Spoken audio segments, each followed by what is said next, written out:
Hello students, class 10th. Today I am teaching you the political science.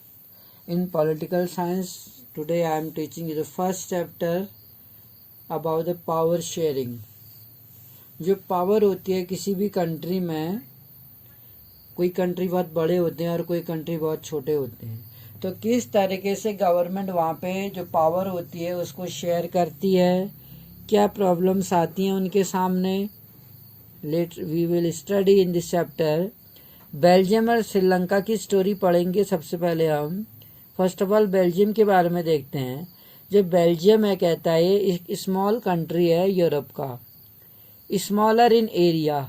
ये इतना छोटा है अगर बेल्जियम की बात करें जितना कि हमारे इंडिया का हरियाणा स्टेट है,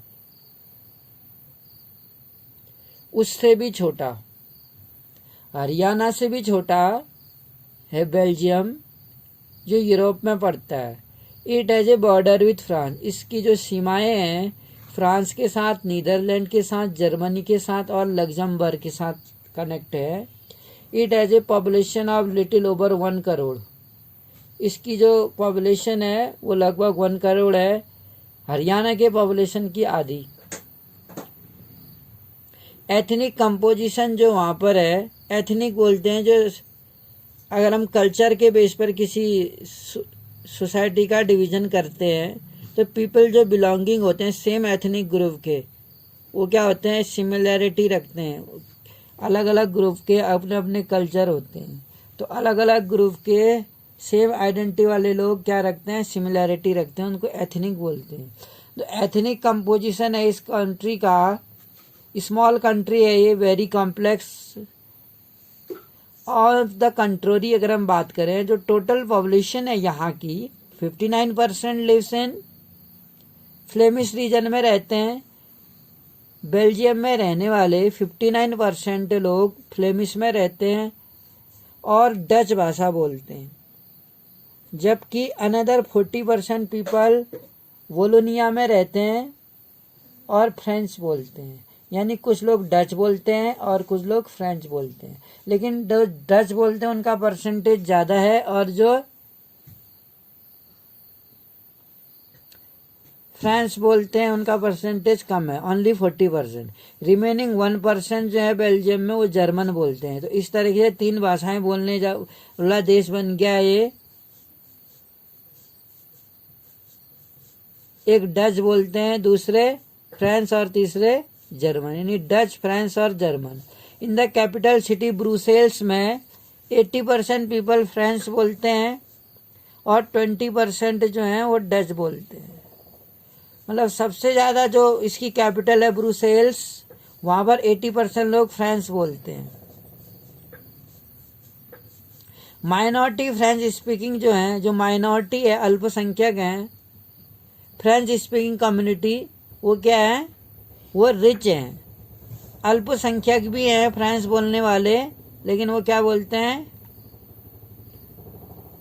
फ्रेंच बोलते हैं और वो रिच और पावरफुल हैं. This was resented by Dutch speaking community.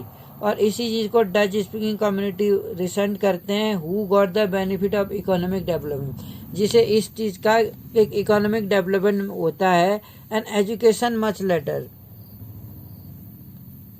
This led to tension between the Dutch speaking and French speaking.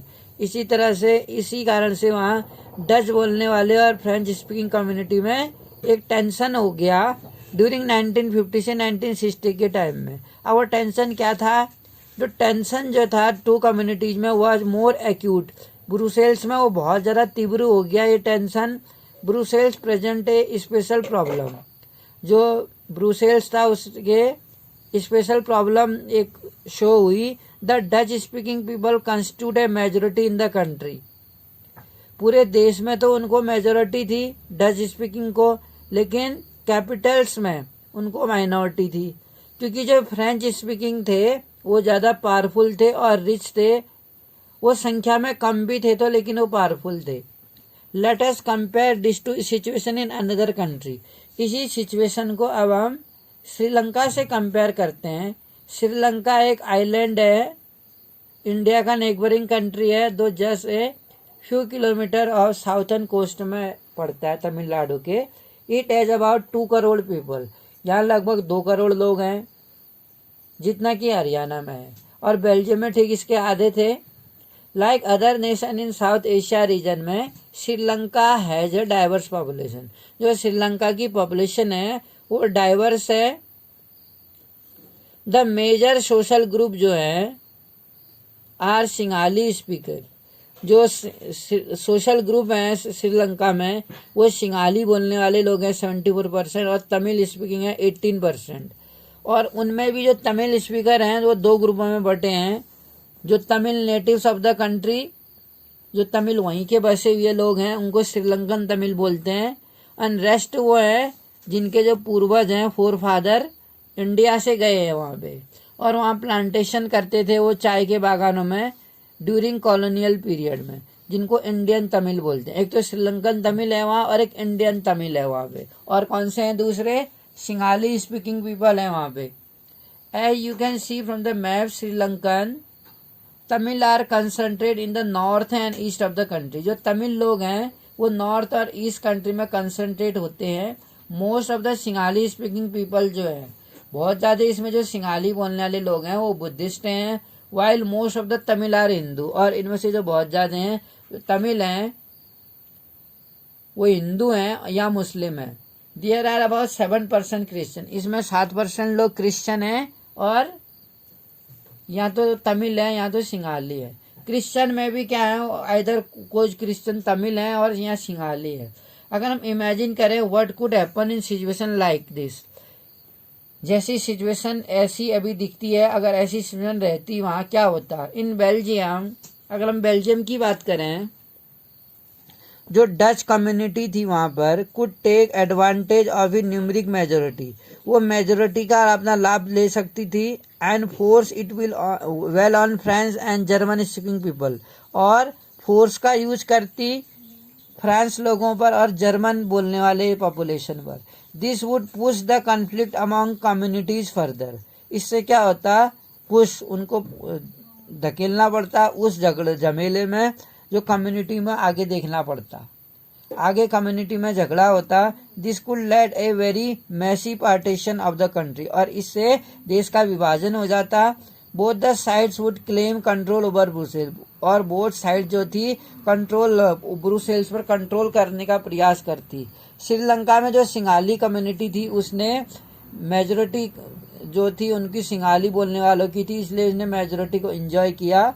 And could impose it will on entire country. और क्या किया, इंटायर कंट्री पर इम्पोज कर दिया majority अपना rule. Now let us look what happen in both this country. अब देखते हैं इन दोनों कंट्री में आखिर हुआ क्या। जहाँ पर हमने देखा बेल्जियम में डच स्पीकिंग भी थे, फ्रांस स्पीकिंग भी थे और जर्मन स्पीकिंग भी थे। 3 भाषाएं आप याद रखेंगे। बेल्जियम में 3 भाषाओं को बोलने वाले थे, डच स्पीकिंग थे, फ्रेंच स्पीकिंग थे और जर्मन स्पीकिंग थे। जो फ्रेंच स्पीकिंग बोलने वाले थे वो संख्या में कम थे, लेकिन वो पावरफुल थे और रिच लोग थे। श्रीलंका की अगर हम बात करें, एक इंडिपेंडेंट बना श्रीलंका 1948 में। जो लीडर थे सिंगाली कम्युनिटी के, sought to secure dominance over government by virtues of the majority. जो सिंगाली कम्युनिटी थी, सिक्योर डोमिनेंस, उसने क्या किया, डोमिनेंस यानी अपना प्रभाव छोड़ा गवर्नमेंट पर by virtues of the majority के बेसिस पर।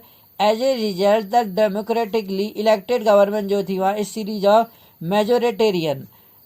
अब जो मेजोरिटेरिज्म है उसका अर्थ होता है कि जो मेजोरिटी होती है कम्युनिटी में वो क्या करती है, एक कंट्री में रूल करती है अपने तरीके से और अपनी इच्छाएं और अपनी आवश्यकताएं माइनॉरिटी पर थोपती हैं, इम्पोज करती हैं। उसी को मेजोरिटेरियन बोलते हैं। Measure to establish Sinhala supremacy. उसके कारण सिंगाली जो थे अपने आप को सुपरमेसी समझते थे। इन 1956 की अगर हम बात करें, एन एक्ट वाज पास्ड। 1956 में श्रीलंका में एक एक्ट पास किया गया, Sinhala as the only official language, जिसमें सिंगाली को केवल ऑफिशियल लैंग्वेज के रूप में डिक्लेयर किया गया, दस डिसरिगार्डिंग तमिल, और जो तमिल थी उसको डिसरिगार्ड किया गया और सिंगाली लैंग्वेज को ज़्यादा इम्पोर्टेंस दिया गया। The government followed preferential policies, और इसलिए गवर्नमेंट ने क्या की, प्रिफरेंशियल पॉलिसीज लागू की फेवर सिंगाली, और सिंगालीज को क्या किया, फेवर किया एप्लीकेंट फॉर यूनिवर्सिटी पोजीशन के लिए। यूनिवर्सिटी में भी उन्होंने सिंगाली भाषा को लागू किया और गवर्नमेंट जॉब्स में भी, मतलब जो सिंगाली लैंग्वेज को बोलता था उसको गवर्नमेंट जॉब में प्रेफरेंस दिया गया। न्यू कॉन्स्टिट्यूशन बनाया गया, वहाँ stipulate and that state shall protect, और स्टेट्स के क्या किया, प्रोटेक्ट किया फॉर बुद्धिज्म, बौद्ध धर्म अपनाया गया। सिंगाली लैंग्वेज बोली गई, सिंगाली बोलने वालों को गवर्नमेंट जॉब में प्रेफरेंस दिया गया और यूनिवर्सिटी में सिंगाली लैंग्वेज को अलाउ किया गया। ऑल दिस गवर्नमेंट मेजर जो थे वहाँ पे श्रीलंका में, कमिंग वन आफ्टर अदर, धीरे धीरे गवर्नमेंट में लागू हुए, ग्रेजुअली धीरे धीरे इंक्रीज द फीलिंग ऑफ एलाइनेशन, जो एलाइनेशन की फीलिंग थी अमंग द श्रीलंकन तमिल, वो श्रीलंकन तमिल में आ गई। दे फेल्ट दैट, उन्होंने ये महसूस किया, none of the major political party led by Buddhism, कि जो बहुत सारी जो मेजर पॉलिटिकल पार्टी थी बुद्धिज्म सिंगाली लीडर से वो क्या नहीं करने लगी, लेड, उससे आगे नहीं बढ़ पाई। सेंसिटिव थी वो लैंग्वेज और कल्चर में, क्योंकि जो बुद्धिस्ट थे सिंगाली लीडर, यानी सिंगाली भाषा को बोलने वाले जो बुद्धिस्ट लोग थे लीडर, वो सेंसिटिव, बहुत ज़्यादा सेंसिटिव थे वो अपनी भाषा के लिए और अपनी संस्कृति के लिए। दे felt that the constitution and the government policy deny दम इक्वल पॉलिसी, जो गवर्नमेंट पॉलिसी थी ये महसूस किया गया होगा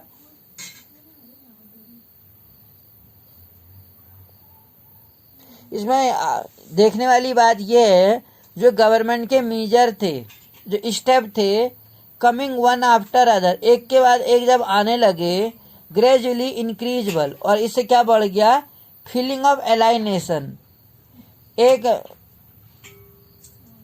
बेगाने रूप से, बेगाने माने गए वो श्रीलंकन तमिल, जो श्रीलंकन तमिल थे, जो इंडिया से कभी वहाँ पर, जिनके फोर फादर इंडिया से थे, जो श्रीलंका में जाके बसे थे काम के लिए, उन लोगों को एक एलाइनेशन महसूस हुआ, और धीरे धीरे धीरे करके उन्होंने महसूस किया कि they felt that none of the major political party, कोई भी ऐसी पॉलिटिकल पार्टी नहीं है वहाँ पर जो बुद्धिस्ट सिंगाली लीडर को क्या करने लगे, उनको लैंग्वेज और कल्चर से उनको सेंसिटिव होने से कम कर सके। दे फेल्ट, उन्होंने ये महसूस किया कि जो कॉन्स्टिट्यूशन था, government policy deny them equal political right, तो जो श्रीलंकन तमिल थे उन्होंने रियलाइज किया कि उनके पास तो कोई भी यहाँ पर पॉलिटिकल राइट है ही नहीं, इक्वल पॉलिटिकल राइट नहीं दिए गए, डिस्क्रिमिनेट किया जा रहा है उनको जॉब में, गेटिंग जॉब लेने से, क्योंकि जो श्रीलंकन तमिल थे, यहाँ जो इंडियन तमिल थे, अगर वो तमिल के स्थान पर सिंगाली बोलते तभी उनकी कंडीशन में उनको जॉब ऑफर था, तो उन्हें लगा कि कहीं ना कहीं उनके पॉलिटिकल राइट छीने जा रहे थे, पक्षपात किया जा रहा था जॉब में एंड अदर अपॉर्चुनिटीज में, और अन्य अवसर उन्हें नहीं दिए जा रहे थे और इग्नोर किए जा रहे थे उनके इंटरेस्ट को। तो इस रिजल्ट में जो रिलेशंस था सिंगाली और तमिल कम्युनिटी का स्ट्रेन हो गया, विवादों में रहा बहुत समय तक।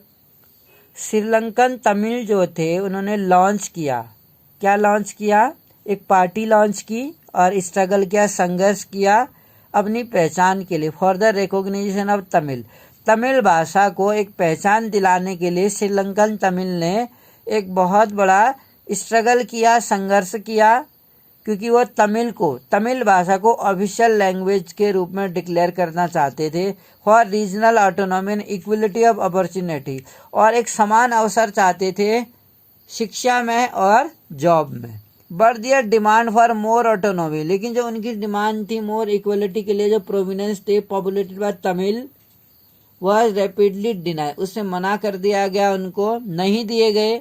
बाय द 1980 तक सेवरल पॉलिटिकल ऑर्गेनाइजेशन, 1980 तक कई सारे जो पॉलिटिकल ऑर्गेनाइजेशन थे उन लोगों ने क्या किया, वेर फॉर्म्ड डिमांडिंग, एक क्या डिमांड करने लगे, एक अलग से स्टेट के लिए इंडिपेंडेंट तमिल एलम बनाने की डिमांड करने लगे। नॉर्थन और ईस्टर्न पार्ट में श्रीलंका के the distract between the to community, और इस तरह से क्या हुआ, दो कम्युनिटी में बहुत ज़्यादा डिस्ट्रैक्ट हो गया। Turn into wide spread conflict, और इससे चारों ओर क्या बढ़ गया, एक कॉन्फ्लिक्ट हो गया, कंट्रोवर्सी हो गई, और इस तरीके से श्रीलंका में गृह युद्ध छिड़ गया। दो कम्युनिटी के बीच से शुरू हुआ है गृह युद्ध, पूरे देश में श्रीलंका को आग की चपेट में ले लिया। कई हजारों लोग यहाँ मारे गए सिविल वॉर में। इस रिजल्ट में थाउजेंड्स ऑफ पीपल जो थे, कई हजारों लोग जो थे इस कम्युनिटी के मार दिए गए। एक कम्युनिटी के लोग दूसरे कम्युनिटी को अपने अधिकारों के लिए मारने लगे। मैनी फैमिलीज वेर, कई सारे परिवारों को तो देश छोड़ना पड़ा। Were forced to leave the country, मजबूर हो गए वो देश छोड़ने के लिए।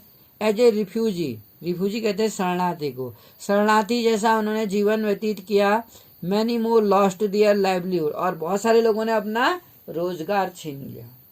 उनके पास जो रोजगार था, जो काम था, वो रोजगार नहीं रहा उनके पास वहाँ श्रीलंका में। कई लोगों ने तो देश छोड़ दिया। हमने चैप्टर 1 इकोनॉमिक टेक्स्ट बुक में क्लास 10th में पढ़ा about Sri Lanka excellent record of economic development. फिर भी श्रीलंका का जो रिकॉर्ड है इकोनॉमिक डेवलपमेंट वो बहुत ही एक्सीलेंट माना गया है। एजुकेशन और हेल्थ में इंडिया से बेटर है।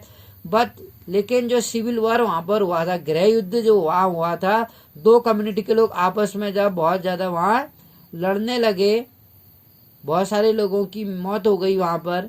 सिविल वॉर ने क्या कर दिया वहाँ पर, कॉज एक terrible setback to social cultural economic life. वहाँ की सोशल, सामाजिक, सांस्कृतिक और इकोनॉमिक लाइफ पर क्या पड़ा, एक बहुत ही भयानक असर पड़ा।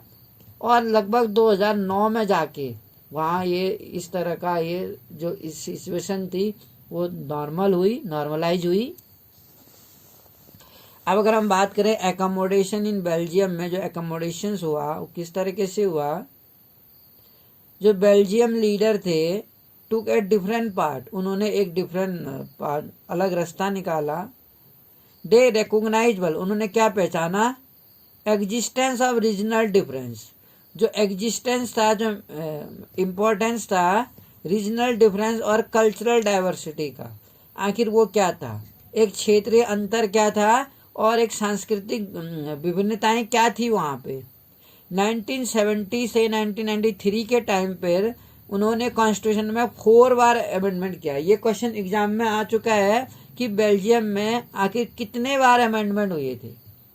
तो 4 बार वहाँ अमेंडमेंट हुए वहाँ के कॉन्स्टिट्यूशन में, 4 बार वहाँ सुधार हुआ कॉन्स्टिट्यूशन में।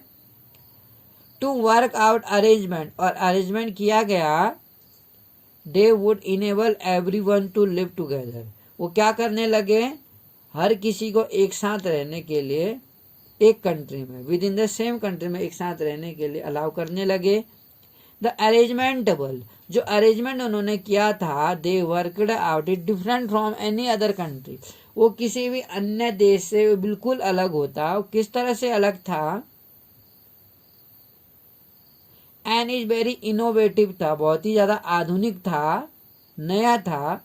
Here are some of the element, ये कुछ एलिमेंट हैं जो बेल्जियम में किए गए थे। बेल्जियन मॉडल जो था, कॉन्स्टिट्यूशन जो वहाँ का था, कॉन्स्टिट्यूशन कहता है, प्रिस्क्राइब करता है कि that the number of Dutch, जो वहाँ डच थे और जो फ्रेंच स्पीकिंग थे और एक जर्मन भी थे वहाँ। Minister shall be equal, central government में जो इन कम्युनिटी से मिनिस्टर होंगे वो इक्वल रखे जाएंगे। ऐसा बताया गया कॉन्स्टिट्यूशन में कि चाहे डच स्पीकिंग हो या फ्रेंच स्पीकिंग हो, इनके जो मिनिस्टर होंगे वो सेंट्रल गवर्नमेंट इक्वल होंगे।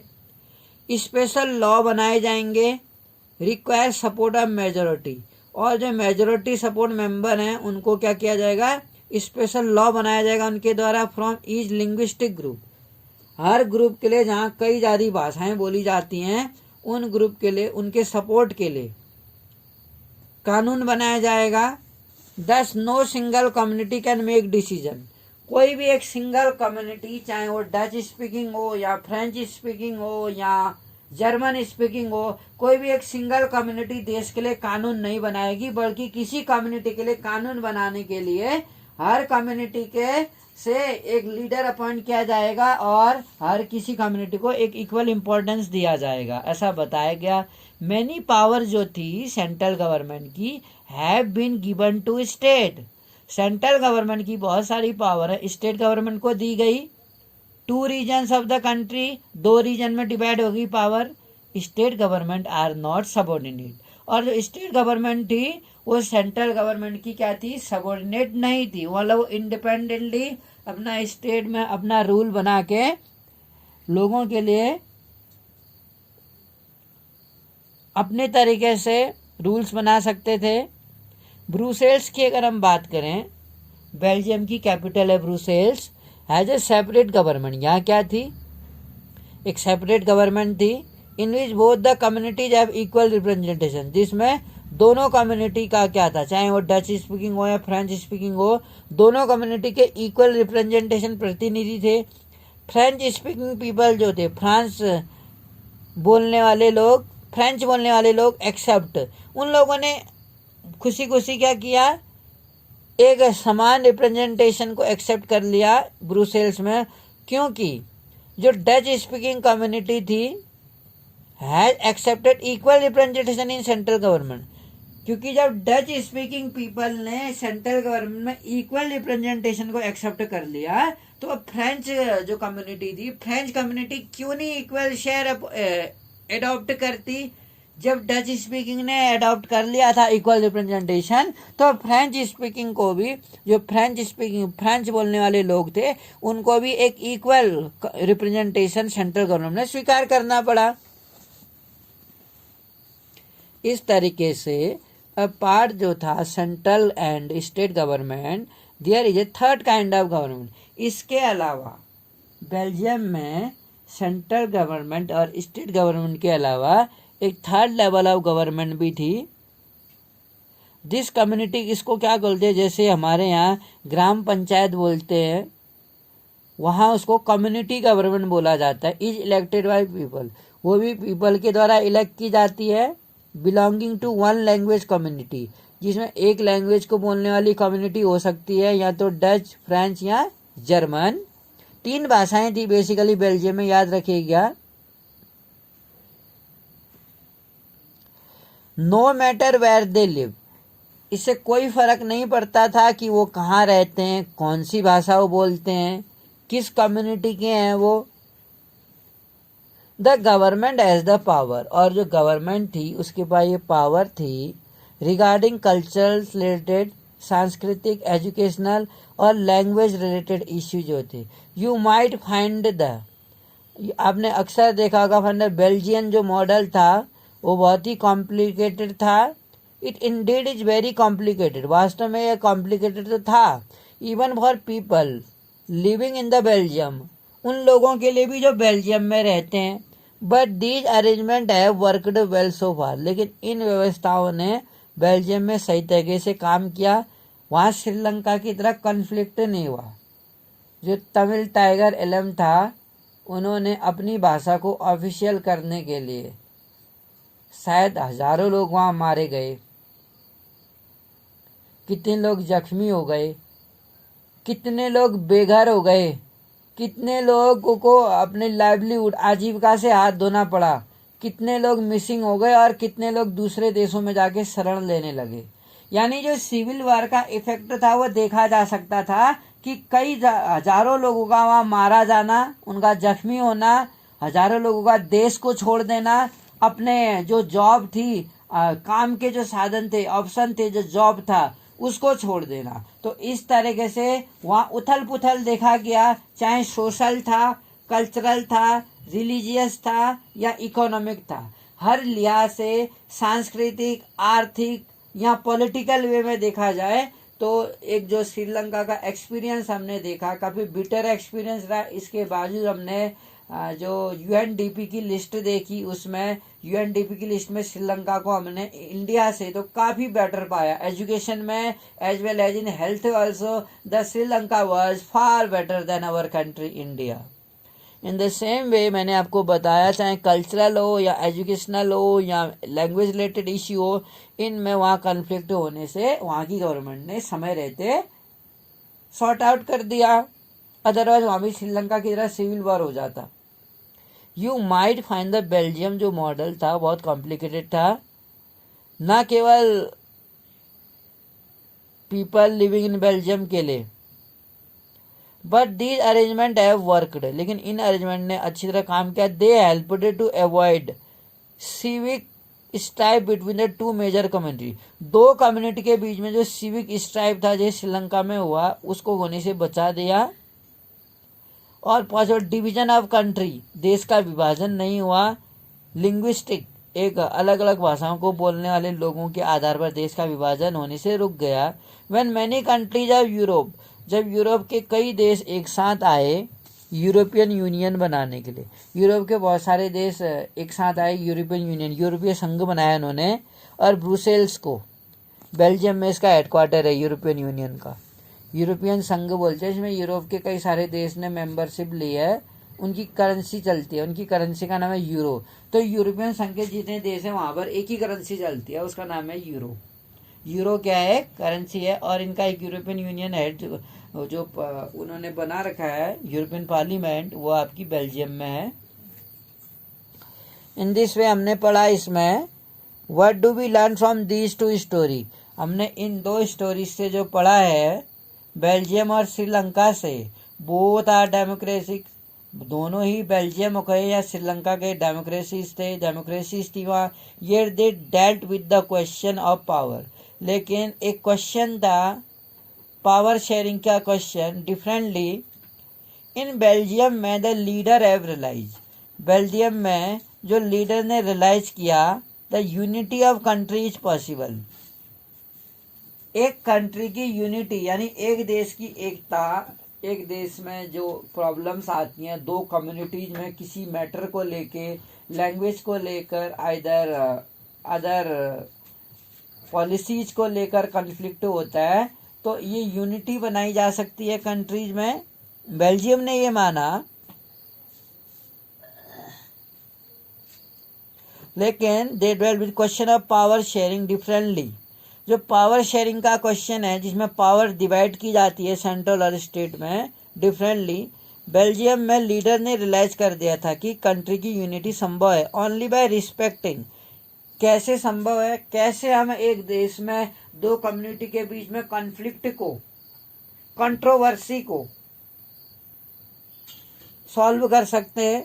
Only by respecting the feeling of interest of different community, जो हम अलग अलग समुदाय के लोग हैं उनकी जो रुचियां हैं, इंटरेस्ट है, अलग अलग कम्युनिटी के लोगों की जो रुचियां हैं उनको रिस्पेक्ट देके, यानी कि इक्वलिटी देके हम किसी एक मेजर लैंग्वेज को हम ऑफिशियल लैंग्वेज डिक्लेयर नहीं कर सकते किसी भी कंट्री में।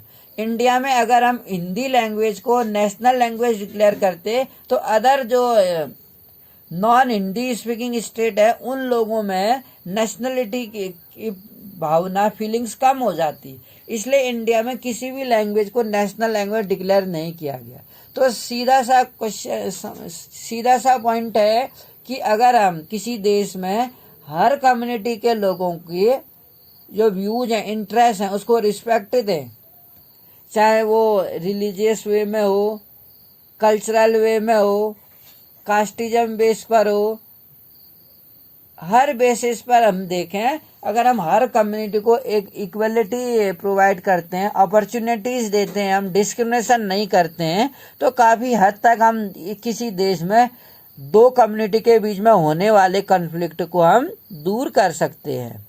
सच a realisation resulted in mutually acceptable किया जाता है, पारस्परिक रूप से अरेंजमेंट किया जाता है शेयरिंग पावर का।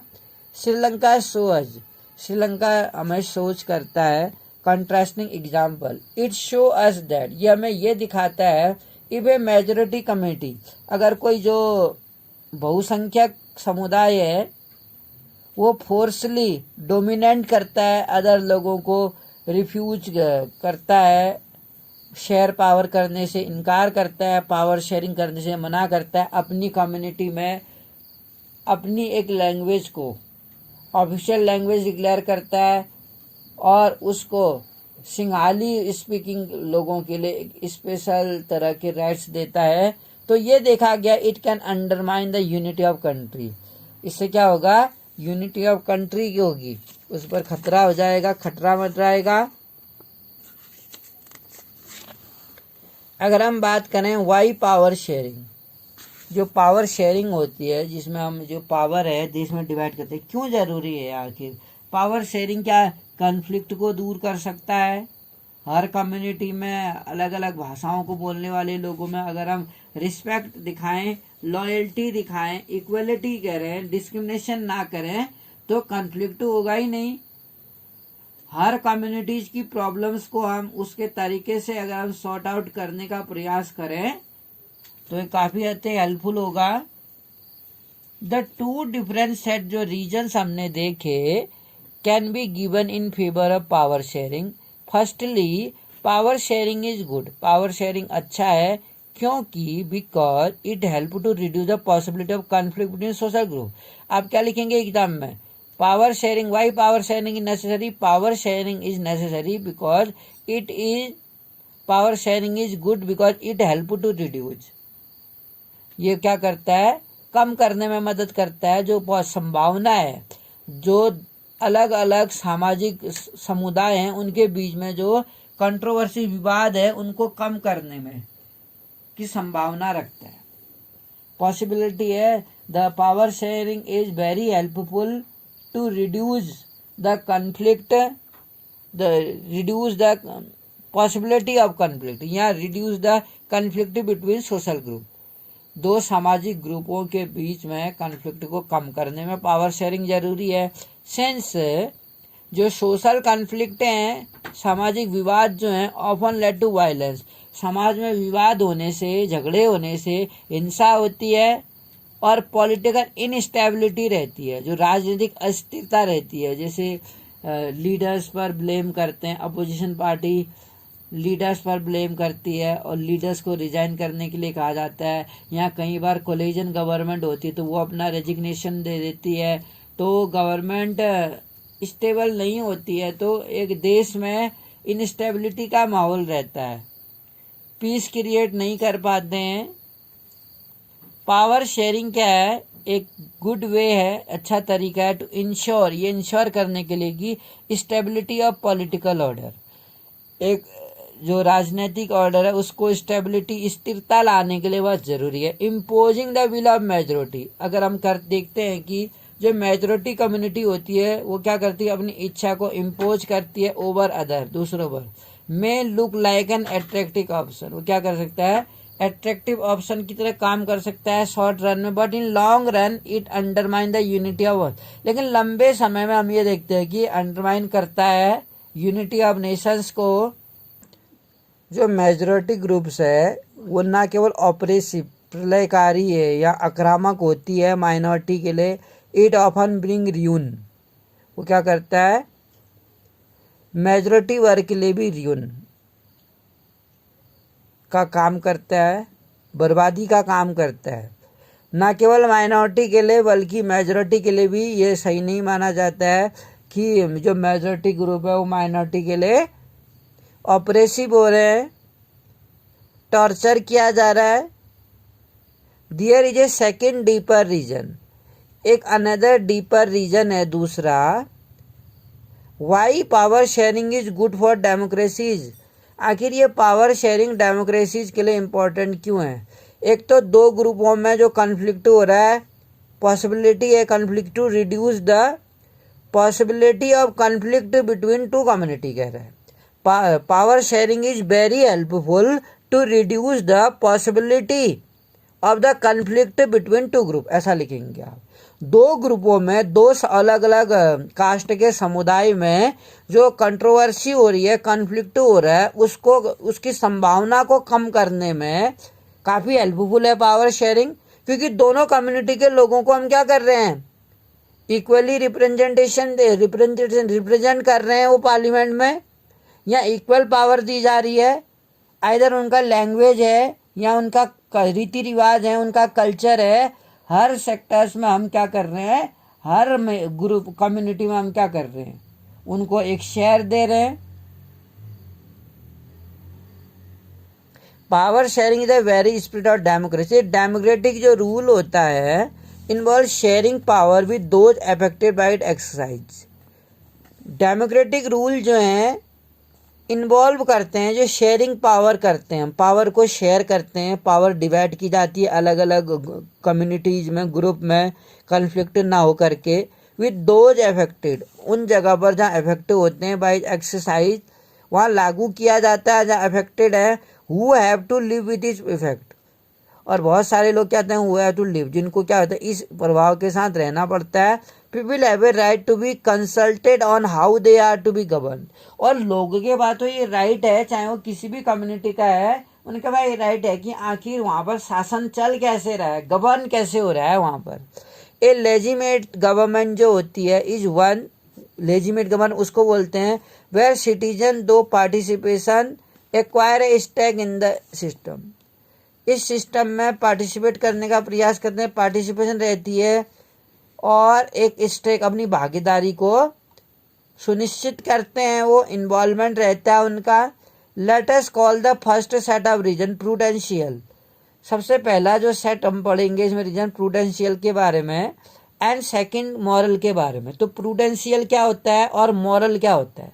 वाइल प्रूडेंशियल रीजन जो है stress the power sharing, stress करता है पावर शेयरिंग को, will bring our better outcomes, और इसके जो आउटकम्स परिणाम आएंगे वो बेटर आएंगे। जो मॉरल रीजन है, नैतिक जो कारण है, इम्फेसाइज करते हैं the very effect of power sharing, जो बताते हैं जो पावर शेयरिंग है वो बहुत ही ज़्यादा इम्पोर्टेंट है। तो आइडिया अगर हम देखें पावर शेयरिंग का जो विचार है, has emerge in opposition to the nation, एक राष्ट्र के अपोजिशन में हम देखते हैं ऑफ अनडिवाइडेड पॉलिटिकल पावर, जहाँ पर अनडिवाइडेड पॉलिटिकल पावर होती है, जो पावर शेयरिंग का विचार है वो इमर्ज हुआ है। फॉर ए लॉन्ग टाइम, लंबे समय तक इट वॉज बिलीव्ड, ये यकीन किया जाता था that all power of government must reside in one person. लंबे समय तक ये यकीन किया जाता था जो पावर थी गवर्नमेंट की मस्ट रिसाइड एक पर्सन में या एक ग्रुप में, या ग्रुप ऑफ पर्सन में लोकेटेड है जो एक प्लेस में रहती है। हमें ये यकीन किया जाता था कि जो पावर है पूरे देश की वो किसी एक पर्सन में या किसी एक ग्रुप में इन्वॉल्व है, लोकेटेड वन प्लेस। ये फेल्ट किया गया if the power to decide, जो पावर डिसाइड की जाती है is disperse, it would not be possible to take quick decision. जितनी पावर अगर हम डिस्पर्स कर रहे हैं तो उसमें क्या होगा, ये पॉसिबल नहीं होगा कि क्विक डिसीजन लिया जाए, क्योंकि जितनी ज़्यादा पावर डिवाइड करेंगे उस समय जो डिसीजन लेना है उसमें काफ़ी लंबा टाइम लग जाएगा। It would not be possible to take quick decision and to enforce them, और उनको लागू भी। अब जितना डिले करेंगे एक राय नहीं बन पाएगी, ओपिनियन नहीं शेयर वो कर पाएंगे, ओपिनियन ले पाएंगे सभी का, और उसको इन्फोर्स कर पाएंगे, लागू भी नहीं कर पाएंगे। But these notion have changed with in the emergence of democracy, लेकिन जो नोशंस है चेंज हो गया डेमोक्रेसी के इमरजेंस के साथ। ऑन बेसिक प्रिंसिपल जो है डेमोक्रेसी के वो ये है कि people are the source of all political power, जो पीपल है वो सभी पॉलिटिकल पावर के क्या हैं, सोर्सेज हैं। In a democracy people rule themselves, जो पीपल क्या करते हैं, रूल करते हैं, खुद रूल करते हैं through institution of self government, स्वशासन के द्वारा।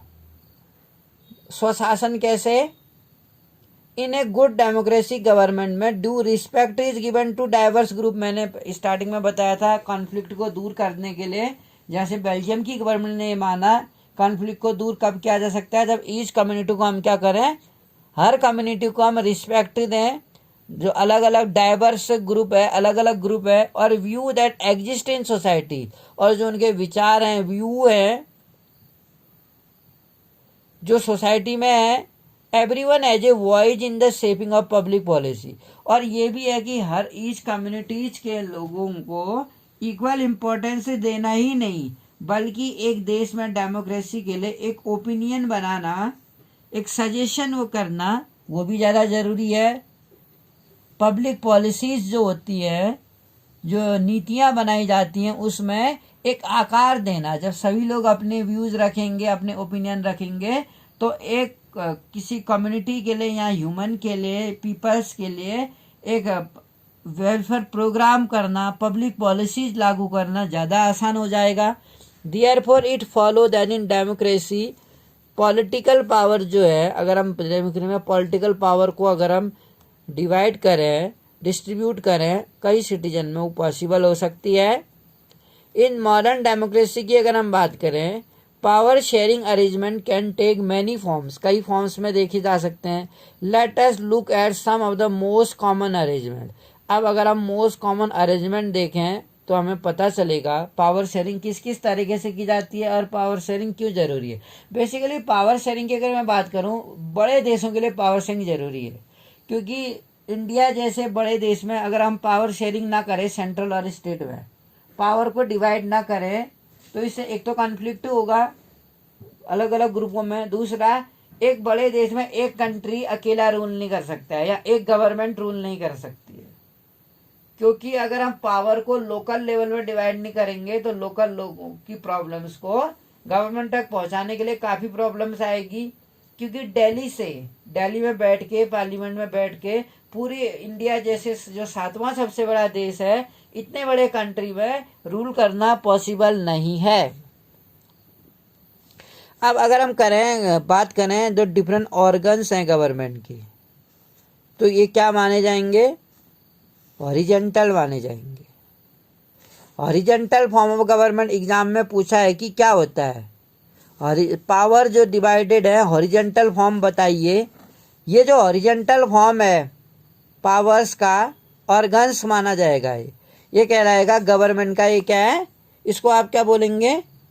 ऑर्गन्स बोलेंगे, अंग बोलेंगे। जैसे हमारे शरीर के ऑर्गन्स होते हैं, ऐसे गवर्नमेंट के ऑर्गन हैं। और टायर भी होते हैं। अब टायर क्या होते हैं? जिसमें पावर डिवाइड होती है सेंट्रल और स्टेट में, उसको टायर बोलते हैं। जैसे सेंट्रल में सबसे ऊपर सेंट्रल आएगा, उसके नीचे स्टेट आएगा, स्टेट के नीचे क्या आएगा? Third level of government. जैसे बेल्जियम में क्या बोला था? Community government. लेकिन हमारे यहाँ इंडिया में क्या बोलेंगे? ग्राम पंचायत या म्यूनसिपालिटी। इसमें डिवाइडेड है पावर। हमारे यहाँ थर्ड लेवल की गवर्नमेंट भी है हमारे यहाँ इंडिया में, जैसे बेल्जियम में थर्ड लेवल की गवर्नमेंट जरूरी मानी गई है। तो इसको हम बोलेंगे ऑर्गन्स। तो ऑर्गन्स पूछेगा अगर एग्जाम में 1 मार्क्स का, तो आप लिखेंगे लेजिस्लेटर, एग्जीक्यूटिव और जुडिशरी। लेजिस्लेटिव जिसे हम विधायिका बोलते हैं, एग्जीक्यूटिव कार्यपालिका, जुडिशरी न्यायपालिका। तो लेजिस्लेटिव में क्या आता है? पार्लियामेंट आता है जो देश के लिए लॉ बनाती है। एग्जीक्यूटिव लोग उसको इम्प्लीमेंट करते हैं, लागू करते हैं, और जुडिशरी उसको रिव्यू करती है कि जो लॉ बनाए गए हैं वो सही है नहीं है। अगर कोई गवर्नमेंट के एक्शन के अगेंस्ट जाना चाहता है तो you can go to court against the order of government. Government के ऑर्डर के अगेंस्ट कोई भी सिटीजन जुडिशरी की हेल्प ले सकता है, सुप्रीम कोर्ट और हाई कोर्ट की। और जो जुडिशरी, हाई कोर्ट जो है, सुप्रीम कोर्ट और हाई कोर्ट, ये गवर्नमेंट के ऑर्गन तो हैं, लेकिन ये एक बार अपॉइंट होने के बाद फ्रीली काम करते हैं। यानी लेजिस्लेटर और एग्जीक्यूटिव का इनके काम में इंटरफियर नहीं रहता है। ऑर्गन्स के रूप में तो है ये। ऐसे ही स्टेट में भी होती है। जैसे सेंट्रल में होती है legislator, executive, prime minister, president और cabinet minister, education minister, health minister, finance minister, defence minister, ये सब एग्जीक्यूटिव ही हैं। गवर्नमेंट के क्या हैं? ऑर्गन्स हैं। एग्जीक्यूटिव में कार्यपालिका जो काम कराते हैं, देश में कानून लागू करते हैं। लेजिस्लेटर के द्वारा ही एग्जीक्यूटिव को चुना जाता है, और इसी एग्जीक्यूटिव के द्वारा जुडिशरी को चुना जाता है। और इसमें सबसे ज़्यादा पावरफुल क्या मानी गई? लेजिस्लेटर मानी गई। लेकिन उसको भी रिव्यू करने के लिए जो जुडिशरी है, यानी हम अपने फंडामेंटल राइट्स के फेवर के लिए, अगर हमारे फंडामेंटल राइट्स जो हैं उनको वायलेशन होता है, उनका हनन होता है, तो हम उसके फेवर में सुप्रीम कोर्ट में अपील कर सकते हैं। Let us call this horizontal, अभी अभी बताया मैंने, इसको हॉरिजेंटल बोलते हैं, यानी तिरछा फॉर्म है, ये ऑर्गन माना जाएगा, गवर्नमेंट का ये ऑर्गन है। स्टेट में भी होते हैं ये तीनों ही ऑर्गन, और सेंट्रल में भी होते हैं। अब स्टेट में कैसे होते हैं? स्टेट में लेजिस्लेटर कौन होती है? लेजिस्लेटर विधायिका ही होती है, लेजिस्लेटर बोलते हैं उसको। वहाँ भी एग्जीक्यूटिव होते हैं, चीफ मिनिस्टर हैं, गवर्नर है, उसको एग्जीक्यूटिव बोलेंगे। वहाँ भी जुडिशरी होती है, उसको हाई कोर्ट बोलते हैं। यानी स्टेट में भी ऑर्गन्स हैं गवर्नमेंट के, और सेंट्रल में भी है, जो दोनों जगह हॉरिजॉन्टल फॉर्म कहलाएंगे। डिस्ट्रीब्यूशन ऑफ जो पावर है, because it allowed different organ, क्योंकि ये गवर्नमेंट के जो अलग अलग ऑर्गन्स हैं गवर्नमेंट के, place at the same level पर काम करते हैं, अलग अलग इनकी शक्तियां होती हैं, और हर एक ऑर्गन जो है, कोई भी ऑर्गन ज़्यादा पावरफुल नहीं है, यानी हर ऑर्गन्स के अगर कोई भी ऑर्गन ज़्यादा अपनी पावर को मिसयूज करता है या गलत यूज करता है, तो उसको रोकने के लिए एक अलग ऑर्गन है। सच ए सेपरेशन अगर हम देखते हैं, इंश्योर करता है none of the organ can exercise, किसी भी एक ऑर्गन के पास अनलिमिटेड पावर नहीं है। हम ये नहीं कह सकते कि हमारे देश के प्राइम मिनिस्टर के पास अनलिमिटेड पावर है, उसको भी, प्राइम मिनिस्टर की पावर को भी लिमिटेड किया गया है, वो भी कॉन्स्टिट्यूशन के अगेंस्ट नहीं जा सकते। यानी कि हमारा जो कॉन्स्टिट्यूशन है वो सबसे बड़ा है। हाँ, अगर प्राइम मिनिस्टर को डिक्टेटर बनना है देश में, तो उसे सबसे पहला काम करना पड़ेगा, इसको हटाना पड़ेगा, जुडिशरी को। अगर अभी ये डिक्लेयर किया जाए कि जुडिशरी को हटाया जाता है देश से, तो बेसिकली इसमें क्या होगा, प्राइम मिनिस्टर क्या होगा, उसकी जो पावर होंगी वो अनलिमिटेड होंगी, अनलिमिटेड पावर होंगी उसके पास। लेकिन यहाँ पर डेमोक्रेसी में जो हमने ऑर्गन्स बनाए हैं, 3 ऑर्गन्स जो हैं गवर्नमेंट के, उसमें ये कहता है कि किसी भी एक ऑर्गन्स को बहुत ज़्यादा पावर नहीं दी गई है, हर एक ऑर्गन्स को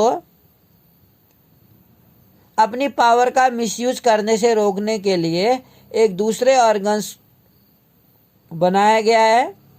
ईच ऑर्गन बल, हर ऑर्गन क्या करता है, दूसरे ऑर्गन को रोकता है अगर वो गलत करता है, अपनी पावर का मिसयूज करता है, एक्सप्लॉइट करता है, या ऐसे लॉ बनाता है जो लोगों के लिए फेवरेबल नहीं है। दिस रिजल्ट बल, इस परिणाम में बैलेंस है पावर का अमंग वेरियस इंस्टीट्यूशन में हम देखते हैं।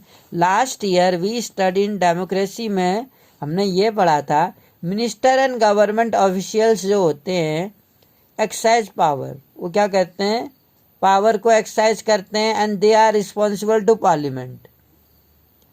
जो मंत्री होते हैं या जो सरकारी अधिकारी होते हैं, हमने 2 पढ़े थे, एग्जीक्यूटिव 2 होते हैं, पढ़े थे हमने 9th क्लास में, एक गवर्नमेंट एग्जीक्यूटिव और एक temporary executive. Government executive temporary executive के अंदर काम करते हैं, और ज़्यादा पावरफुल कौन से होते हैं, टेम्परेरी एग्जीक्यूटिव, क्योंकि उन्हें जनता के द्वारा चुना जाता है, हालांकि उनको उस फील्ड का कोई नॉलेज नहीं रहता है। इसीलिए जो गवर्नमेंट एग्जीक्यूटिव होते हैं परमानेंट, वो उनके लिए एज ए एडवाइजर देने का काम करते हैं जो टेम्परेरी एग्जीक्यूटिव है, क्योंकि ज़्यादा पावरफुल वही होते हैं।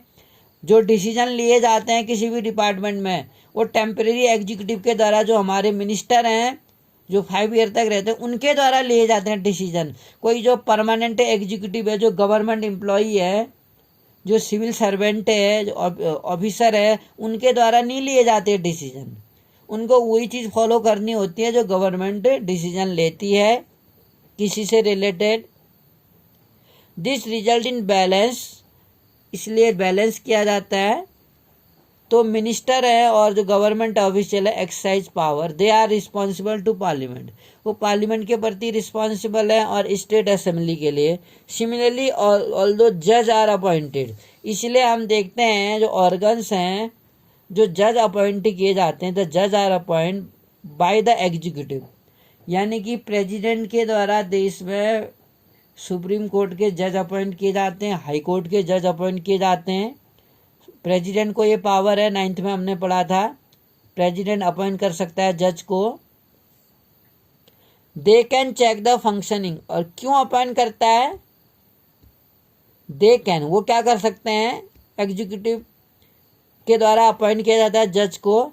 दे can check the functioning of executive, जो एग्जीक्यूटिव फंक्शनिंग करते हैं, काम करते हैं, लॉ बनाते हैं देश के लिए या लागू करते हैं, जो लेजिस्लेटर ने बिल बनाया है देश के लिए, बिल पास किया है, द अरेंजमेंट इज कॉल्ड, इसी अरेंजमेंट को system of check and balance कहा जाता है। यानी एक ऐसा सिस्टम जिसमें उसको चेक किया जा रहा है और उसको बैलेंस किया जा रहा है, जिससे कि अलग अलग कम्युनिटी में या सिटीजन या गवर्नमेंट के बीच में भी कभी भी कॉन्फ्लिक्ट हो जाता है, तो इस केसेस में हाई कोर्ट और सुप्रीम कोर्ट का डिसीजन ही लास्ट माना जाता है, वो डिसाइड करता है।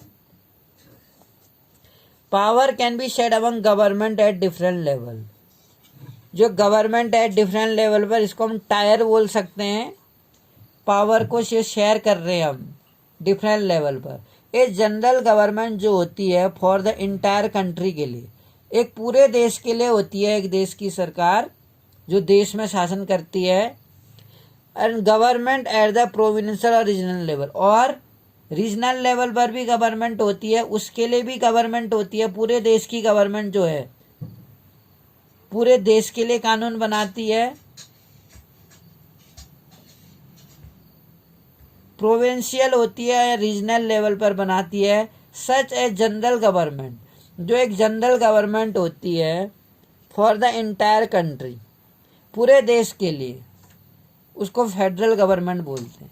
ऐसी गवर्नमेंट जो such government which is ruling in the whole country and that making law for the whole country is called federal government, उसको फेडरल गवर्नमेंट बोलते हैं। इंडिया में हम देखते हैं we refers to it central और यूनियन गवर्नमेंट, यहाँ पर हम इसको सेंट्रल गवर्नमेंट बोलते हैं, फेडरल गवर्नमेंट को हम यहाँ सेंट्रल गवर्नमेंट बोलते हैं या यूनियन गवर्नमेंट। जो गवर्नमेंट होती है यहाँ पे एट प्रोविंशियल और regional level are called different name, regional level की गवर्नमेंट को यहाँ अलग अलग नाम से जाना जाता है।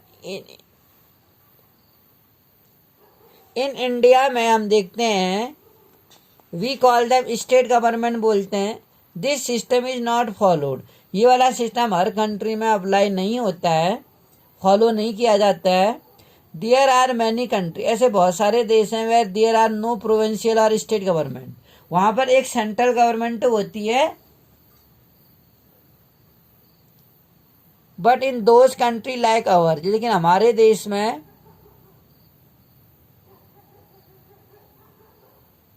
There are different level of government, जैसे सेंट्रल गवर्नमेंट होती है, फिर यहाँ स्टेट है, क्योंकि भारत में स्टेट कई सारे स्टेट हैं, 28 स्टेट में भी एक गवर्नमेंट होती है। फिर स्टेट के अंदर डिस्ट्रिक्ट होते हैं, डिस्ट्रिक्ट बटे होते हैं, डिस्ट्रिक्टों में भी गवर्नमेंट बनाई है ताकि अच्छी तरह से वर्क हो, उसको ग्राम पंचायत बोलते हैं या लोकल गवर्नमेंट बोलते हैं।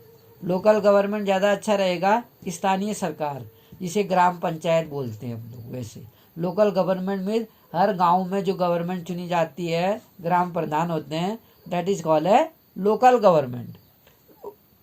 लोकल गवर्नमेंट भी होनी जरूरी है, क्योंकि एक डिस्ट्रिक्ट मजिस्ट्रेट को एक डिस्ट्रिक्ट में किसी गांव में कौन सी प्रॉब्लम है करके पता नहीं होता है, तो इसके लिए जो लोकल गवर्नमेंट है वो काफ़ी हेल्पफुल होती है, क्योंकि लोकल जो पीपल होते हैं उनको अपने एरिया की प्रॉब्लम्स को बेटर तरीके से पता होता है। वुमेन्स इन्वॉल्वमेंट करती है इसमें, और गवर्नमेंट का बर्डन भी कम हो जाता है, ये देखा जाता है। वरना गवर्नमेंट का बर्डन हो जाएगा कि उसे हर एरिया में जाके वहाँ के लोगों से प्रॉब्लम्स को पूछना पड़ेगा, फिर उस पर पॉलिसीज बनानी पड़ेंगी, तो इससे बर्डन ज़्यादा बढ़ जाएगा। तो हम कह सकते हैं पहला पॉइंट आप बनाएंगे कि लोकल पीपल को बेटर नॉलेज होती है किसी जगह की, अपने एरिया की प्रॉब्लम्स की। दूसरा, less burden of government, government का बर्डन कम हो जाता है। तीसरा, फाउंडेशन ऑफ डेमोक्रेसी, अगर हम डेमोक्रेसी को एक गांव स्तर से लोगों को जागरूक करें डेमोक्रेसी के लिए, कि एक देश में राइट गवर्नमेंट चुनने के लिए एक पर्सन का वोट देना कितना ज़रूरी है। तो इससे डेमोक्रेसी क्या होगी, फाउंडेशन मजबूत होगा उसका, लोग समझेंगे इम्पोर्टेंस इलेक्शंस का। तो हम ये देखते हैं, तो हमारे देश में हमने देखा, तो मैंने क्या कहा, बहुत सारे देश ऐसे हैं जहाँ पर स्टेट गवर्नमेंट नहीं होती, ओनली सेंट्रल गवर्नमेंट होती है और डिस्ट्रिक्ट वो होती है, लोकल गवर्नमेंट होती है।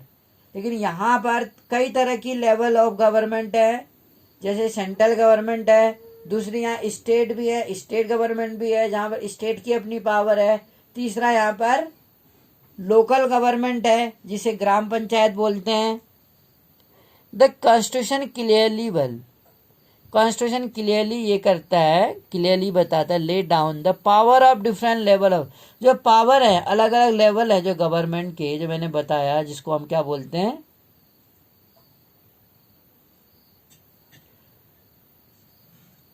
टायर बोल सकते हैं, different level of government. That is why they did in Belgium में किया गया, बट वाज रिफ्यूज, लेकिन श्रीलंका में रिफ्यूज किया गया। पावर शेयरिंग को बेल्जियम में तो एक्सेप्ट किया गया, लेकिन श्रीलंका में मेजॉरिटी ग्रुप के द्वारा इग्नोर किया गया, जिसके कारण वहाँ सिविल वॉर हुआ और हजारों लोगों को अपना देश छोड़ के एक रिफ्यूजी का जीवन काटना पड़ा दूसरे देश में। इनकी आजीविका का साधन नष्ट हो गया और निर्दोष लोग मारे गए, और वहाँ के सांस्कृतिक, सामाजिक, आर्थिक, राजनीतिक, इन सभी जीवन पर बहुत ही गहरा असर पड़ा है वहाँ पर श्रीलंका में। This is called federal. तो लेकिन जो श्रीलंका में रिफ्यूज किया गया, बेल्जियम में दिया गया, बेल्जियम में जो पावर थी वो इक्वली डिवाइड की गई, कम्युनिटी के बेस पर कॉन्फ्लिक्ट को दूर करने के लिए पावर शेयरिंग की गई, जिससे कि हर कम्युनिटी के लोगों ने शेयरिंग किया, चाहे वो डच स्पीकिंग थे या फ्रेंच स्पीकिंग थे। डच स्पीकिंग ने फ्रेंच स्पीकिंग की राइट्स को माना और फ्रेंच स्पीकिंग पीपल ने डच स्पीकिंग लोगों के रिप्रेजेंटेशन को, प्रतिनिधियों को सम्मान दिया, रिस्पेक्ट दिया। इस तरीके से दोनों कम्युनिटी के बीच में कॉन्फ्लिक्ट की जो पॉसिबिलिटी थी कम नहीं हुई, खत्म हो गई।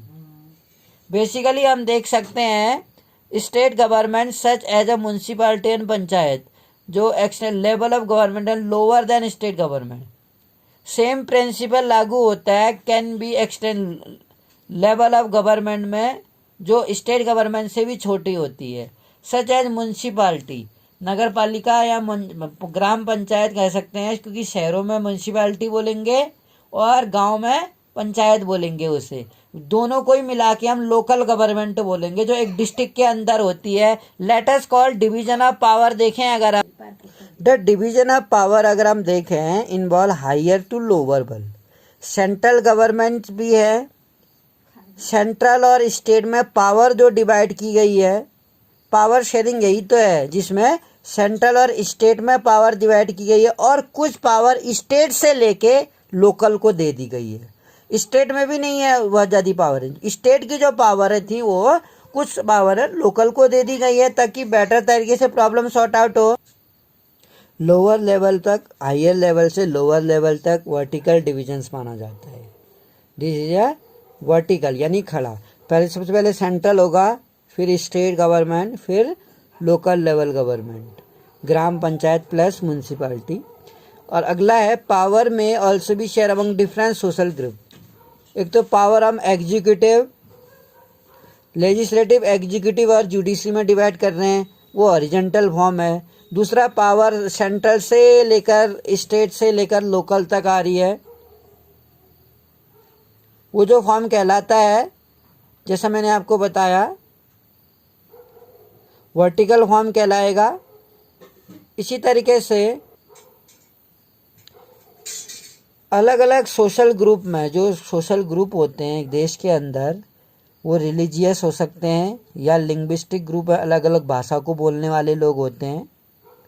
कम्युनिटी गवर्नमेंट है, जैसे कि बेल्जियम में, जैसे हमारे यहाँ लोकल गवर्नमेंट बोलते हैं, बेल्जियम में उसे कम्युनिटी गवर्नमेंट बोला जाता है, जो एक किसी स्पेसिफिक कम्युनिटी को रिप्रेजेंट करती है उस भाषा को बोलने वाले या किसी धर्म को अपनाने वाले लोग हो सकते हैं बेल्जियम में, वो एक गुड एग्जाम्पल माना जाएगा of the arrangement. In some countries में there are constitutional and legal arrangement, कुछ देशों में कॉन्स्टिट्यूशनल और लीगल अरेंजमेंट किए जाते हैं whereby socially weaker section जो है समाज के जो गरीब तबके के लोग हैं और वुमेन्स हैं are represent in the legislator, उनको लेजिस्लेटर और एडमिनिस्ट्रेशन में क्या किया जाए, उनकी भागीदारी होती है। जब हम वुमेन्स को इन्वॉल्व करेंगे लेजिस्लेटर में, पार्लियामेंट में और प्रशासन में, या समाज के जो कमज़ोर वर्ग हैं उनमें से लोगों को हम अगर इन्वॉल्व करते हैं तो पार्लियामेंट वो अपनी आवाज़ को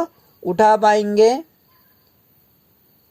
लास्ट ईयर हमने रिजर्व कॉन्स्टिट्यूंसी पढ़ा था जिसमें कि वो जो कॉन्स्टिट्यूंसी होती है उस कॉन्स्टिट्यूंसी से कुछ लोग ही चुनाव लड़ते हैं जो शेड्यूल कास्ट, शेड्यूल ट्राइब्स या वुमेन्स के लिए रिजर्व होती है।